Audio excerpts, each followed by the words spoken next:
मित्रांनो, महाराष्ट्रामध्ये सिव्हिल इंजिनिअर्ससाठी 3 वेगवेगळे डिपार्टमेंट फार महत्त्वाचे आहेत, ज्यांच्यामध्ये खूप जास्त प्रमाणामध्ये सिव्हिल इंजिनिअर्ससाठी व्हॅकन्सीज असतात.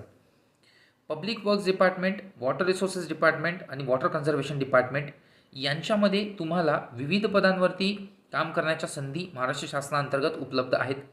सिव्हिल इंजिनिअरिंग डिग्री कंप्लीट असेल तर तुम्ही MPSC देऊन या 3 डिपार्टमेंट्समध्ये जाऊ शकतात. आणि या 3 डिपार्टमेंट्सपैकी जे WRD आहे त्याची वर्कफोर्स सगळ्यात जास्त आहे. 2 नंबरची वर्कफोर्स तुमची PWDची आहे आणि 3 नंबरची WCDमध्ये आहे. WRD आणि PWDमध्ये 3 प्रकारचे पदं आहेत. AEE म्हणजे सहाय्यक कार्यकारी अभियंता, सहाय्यक अभियंता श्रेणी 1 आणि सहाय्यक अभियंता श्रेणी 2. तसंच मृद व जलसंधारण विभागामध्ये 2 प्रकारचे पदं आहेत. सब divisional water conservation officer class 1 आणि सब डिव्हिजनल म्हणजेच water conservation officer class 2. So समतुल्य आहे डेप्युटी इंजिनियर आणि वर्ग 2